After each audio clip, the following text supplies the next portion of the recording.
पिछले बार हमने आपको बताया था कि प्रत्यक्ष कर और अप्रत्यक्ष कर क्या होता है ना।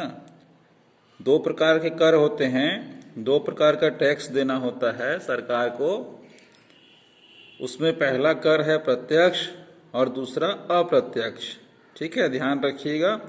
प्रत्यक्ष कर वह कर है जो जिस व्यक्ति पर लगाया जाता है वही व्यक्ति इसका भुगतान करता है। भुगतान मतलब सरकार के पास जमा करता है, जैसे आय कर और संपत्ति कर। आय कर को इंग्लिश में बोलते हैं इनकम टैक्स। ठीक है, अब इनकम टैक्स क्या होता है, आय कर किसे कहते हैं, इसके बारे में इस पैराग्राफ में देखेंगे।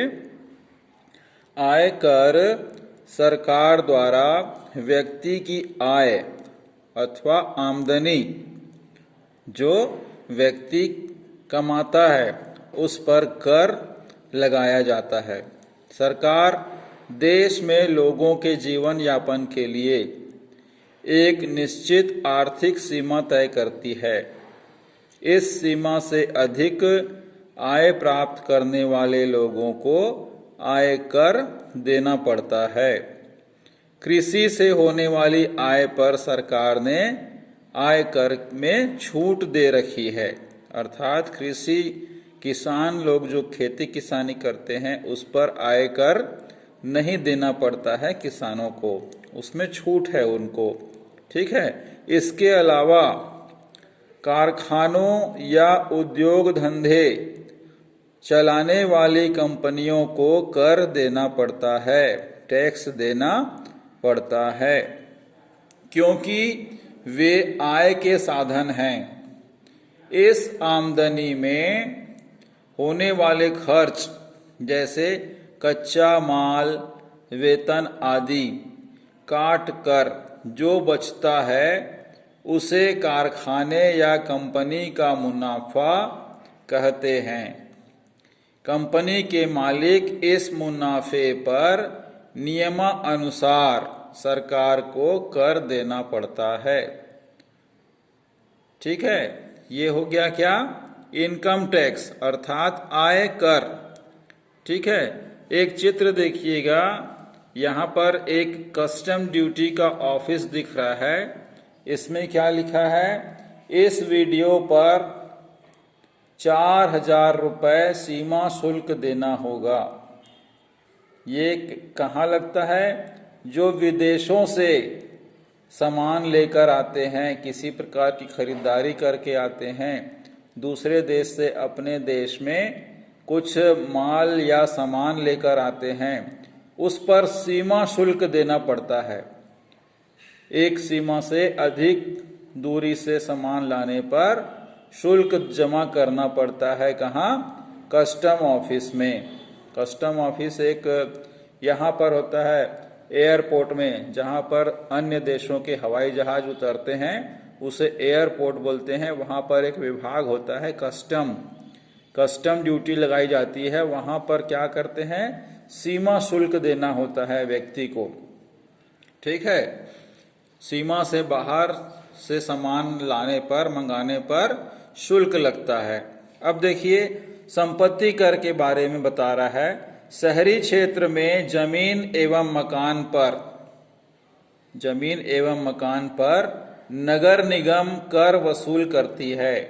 नगर निगम या नगर पालिका या नगर पंचायत, ठीक है, वो क्या करती है, शहरी क्षेत्र में जमीन एवं मकान पर टैक्स वसूल करती है। पता कीजिए कि आपके आसपास वाहन जैसे स्कूटर, मोटरसाइकिल, जीप, कार, बस, ट्रक पर मालिक को कर देना पड़ता है। वह कर क्यों लगाया जाता है? ठीक है, इस पर भी टैक्स लगता है, जिसे सामान्य भाषा में क्या कहते हैं, रोड टैक्स।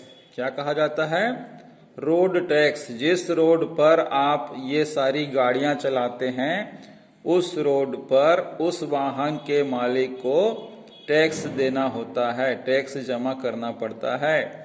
ठीक है, वह कर क्यों लगता है उसके बारे में आप थोड़ा सा अपने माता पिता से भी पूछ सकते हैं, आखिर क्यों लिया जाता है ना। बड़े बड़े, जैसे आप बड़े बड़े शहरों में घूमने जाएंगे तो बीच बीच में बैरियर लगा रहता है, जिसे टोल टैक्स भी बोलते हैं, है ना। वहाँ पर चेकिंग करके कुछ रसीद काटी जाती है बड़े बड़े वाहनों की, उसे रोड टैक्स कहते हैं। अब क्यों लिया जाता है रोड टैक्स? क्योंकि रोड की रख रखाव, आप लोग की सुविधा के लिए जो रोड बनाए जाते हैं, सड़कें बनाई जाती हैं, है ना, उसके रख रखाव के लिए, मेंटेनेंस के लिए कुछ शुल्क वाहन मालिक से लिया जाता है, उनकी सुविधा को ध्यान में रखते हुए लिया जाता है। क्या तुम कभी टैक्स फ्री सिनेमा के बारे में सुना है? गुरुजी से चर्चा करो। टैक्स फ्री सिनेमा अर्थात टॉकीज में जो बड़ी बड़ी फिल्में होती हैं, उसकी जो टिकट्स होती हैं उस पर भी कुछ टैक्स लगता है, ठीक है। अगर वो फिल्म टैक्स फ्री हो गई तो आप उसे टैक्स देना नहीं पड़ता, अर्थात टिकट का जो रेट होता है वो और कम हो जाता है। जैसे कोई फिल्म है जो बच्चों से संबंधित अच्छी शिक्षा देने वाली है, तो राज्य सरकार उसको क्या करती है, टैक्स फ्री कर देती है, अर्थात उस फिल्म को दिखाने पर किसी प्रकार का टैक्स न लिया जाए, उसे टैक्स फ्री सिनेमा कहा जाता है। वस्तुओं पर कर लगाने से सरकार को अधिक आय क्यों होगी? शिक्षक से चर्चा करें। वस्तुओं पर मतलब जो भी सामान हम खरीदते हैं उस पर कुछ न कुछ टैक्स जुड़ा होता है, अगर वो व्यक्ति पक्का बिल के साथ खरीदारी कर रहा है तो, ठीक है। तो यहाँ पर उन वस्तुओं पर टैक्स लगाने से सरकार को अधिक आय प्राप्त होती है। क्यों? क्योंकि वस्तुओं का खरीदी बिक्री बहुत ज़्यादा मात्रा में पूरे बड़े बाजार में होता है, बहुत बड़ा मार्केट है जहाँ वस्तुओं की खरीदी बिक्री होती है, उस पर सरकार टैक्स लगाती है और इसी से सरकार को अधिक आय प्राप्त होती है और उस आय को सरकार क्या करती है, हमारी सार्वजनिक सुख सुविधाओं पर खर्च करती है, ठीक है। अब देखिए, ये तो संपत्ति कर हो गया, है ना। संपत्ति कर के अंतर्गत इस प्रकार से नगर निगम कुछ टैक्स लगाती है जमीन पर और मकान पर, है ना। बाकी अन्य टैक्स भी हैं, रोड टैक्स है, टैक्स फ्री सिनेमा है, वस्तुओं पर लगा हुआ कर है, ये क्या है, प्रत्यक्ष कर के अंतर्गत आते हैं। अब देखिए अप्रत्यक्ष कर क्या होता है। अप्रत्यक्ष, प्रत्यक्ष मतलब जिसका लगना बहुत जरूरी है, देना भी जरूरी होता है, और अप्रत्यक्ष मतलब किसी प्रकार से कर को किसी अन्य माध्यम से लिया जाता है, ठीक है। जब हम किसी वस्तु एवं सेवा को खरीदते हैं, जब हम किसी वस्तु या सेवा को खरीदते हैं तो सरकार उस पर कर लगाती है, टैक्स लगाती है। यह कर क्या होता है, विक्रेताओं पर लगाया जाता है। विक्रेताओं मतलब जो सामान को खरीदता है, ठीक है। परंतु इस प्रकार की राशि को वस्तु एवं सेवा के मूल्यों में जोड़कर वह उपभोक्ता से वसूल कर लेता है। टैक्स देने वाला किससे वसूल कर लेता है, सामान का उपयोग करने वालों से वसूली कर लेता है। इस प्रकार हम देखते हैं कि यह कर किसी एक व्यक्ति पर लगाया जाता है, परंतु उसका भुगतान कोई दूसरा व्यक्ति करता है, इसलिए इस पर हम अप्रत्यक्ष कर कह सकते हैं। जैसे केंद्रीय उत्पाद शुल्क बिक्री कर, केंद्रीय उत्पाद शुल्क, बिक्री कर, सेवा कर, मनोरंजन कर आदि। इस प्रकार के कर को अप्रत्यक्ष कर भी कह सकते हैं। हमारे देश में 1 जुलाई 2017 से 1 जुलाई 2017 से जीएसटी अर्थात वस्तु एवं सेवा कर लागू हो गया है। क्या हो गया है, जीएसटी लागू हो गया है। इसके बारे में विस्तार से आगे देखेंगे। अब विभिन्न कर के अप्रत्यक्ष करों के स्थान पर, विभिन्न प्रकार के जो अप्रत्यक्ष कर थे उनके स्थान पर एकल कर को अपनाया गया है। मतलब एक प्रकार का ही कर, इससे सभी अप्रत्यक्ष कर जीएसटी में समाहित हो गए हैं। कहने का अर्थ यह है कि मान लीजिए कोई बड़ा व्यापारी बिल कच्चा लेकर आपको सामान बेचता है और वह टैक्स नहीं पटाता है, परंतु आपसे यह कहकर बोलता है कि हमें जीएसटी देना होता है, तो वह आपसे कर वसूल लेता है लेकिन आपको पक्का बिल नहीं देता। क्यों? क्योंकि वह भी पक्के बिल के आधार पर अपने शॉप के लिए, दुकान के लिए सामान नहीं लाता है।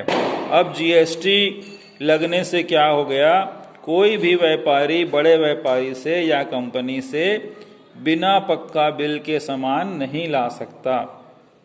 कहने का तात्पर्य यह है कि उसे पक्के बिल पर टैक्स देना ही पड़ेगा। पहले वह क्या करते थे, वह टैक्स को दबा लेते थे, टैक्स को नहीं पटाते थे, लेकिन सामान में टैक्स को जोड़कर आप लोगों से, आम जनता से उसकी वसूली कर लिया करते थे। परंतु जीएसटी लागू होने की वजह से ऐसा हो पाना अब मुश्किल है। सरकार को पहले से ज़्यादा मात्रा में अब टैक्स मिल रहा है या पट रहा है। ठीक है, तो यह कब से लगाया गया? 1 जुलाई 2017 से, तारीख याद रखेंगे, 1 जुलाई 2017 से जीएसटी लगाया गया, जिसे वस्तु एवं सेवा कर बोला जाता है। जी मतलब होता है गुड्स, एस मतलब होता है सर्विस और टी मतलब होता है टैक्स। ध्यान रखिएगा, गुड्स, सर्विस, टैक्स। गुड्स मतलब होता है उत्पाद या वस्तु, सर्विस मतलब होता है सेवा और टी मतलब होता है टैक्स। तो एक ही प्रकार का कर अब देना होता है। अब देखिए, वस्तु एवं सेवा कर जिसे जीएसटी कहा गया है, उसके बारे में यहाँ पर थोड़ी सी जानकारी दी जा रही है। वस्तु एवं सेवा कर, जिसे हम जीएसटी के नाम से जानते हैं, यह एक प्रकार का अप्रत्यक्ष कर है जो वस्तु एवं सेवा दोनों पर लागू होता है। ठीक है, इससे पूरे भारत में एक समान कर व्यवस्था लागू हो गई है, अर्थात पूरे देश में किसी भी वस्तु की कीमत एक समान होगी। पहले किसी कंपनी की कार को दिल्ली में खरीदते थे और उसी कंपनी की कार को रायपुर में खरीदते थे, तो दोनों कारों की कीमत में अंतर होता था, क्योंकि प्रत्येक राज्य में कर की दर अलग अलग होती थी। अब कोई भी राज्य किसी भी वस्तु पर मनमाने ढंग से कर नहीं लगा सकता। कोई भी राज्य किसी भी वस्तु पर अपनी मनमानी नहीं कर सकता या लगा सकता। एक देश एक कर के नियम का पालन सभी राज्यों को करना होगा। एक देश एक कर का नियम का जो नियम बनाया गया, उस पर सभी राज्यों को पालन करना होगा। ठीक है, जीएसटी एक मूल्य संवर्धित कर है।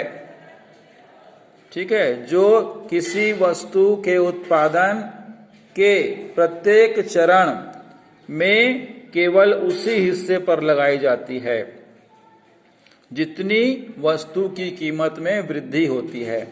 हम जानते हैं कि किसी भी वस्तु को उपभोक्ता तक पहुंचने के लिए विभिन्न चरणों से गुजरना पड़ता है और प्रत्येक चरण में उस वस्तु के मूल्य में वृद्धि हो जाती है। मूल्य में की गई यह वृद्धि मूल्य संवर्धन कहलाता है। ठीक है, मान लीजिए कंपनी में सामान बना उसका फिर विज्ञापन हो गया, फिर वही सामान एजेंट के पास आ गया, फिर वही सामान आ गया थोक दुकान वाले के पास, फिर आ गया चिल्हर दुकानदार के पास, फिर आ गया एक आम ग्राहक के पास। इस प्रकार से कंपनी से जो सामान चलता है वह आप तक पहुंचते पहुंचते उसकी कीमत में लगातार वृद्धि होती रहती है, और इसी सामान पहुंचाने के नियम को मूल्य संवर्धन कहते हैं। अर्थशास्त्र की भाषा में मूल्य संवर्धन मतलब मूल्य की थोड़ी थोड़ी वृद्धि होते रहना। ठीक है, माना जा रहा है कि हमारे देश में जीएसटी के लागू होने से वस्तु की कीमतों में कमी आएगी और उपभोक्ताओं को वस्तुएं सस्ती दर पर सुलभ होंगी, मतलब आसानी से प्राप्त होंगी। इससे लोगों को कर पटाने में सुविधा होगी और सरकार की कर संबंधी समस्याएं दूर होंगी, ऐसा माना जाता है। ठीक है, तो आज के लिए इतना ही। आप ध्यान से इसे पढ़ते रहिए, सुनते रहिए, देखते रहिए। आगे भी हम आपको कुछ बताएंगे, इसलिए इस अध्याय को एक बार दो बार और पढ़ लीजिएगा। बहुत बहुत आपका धन्यवाद।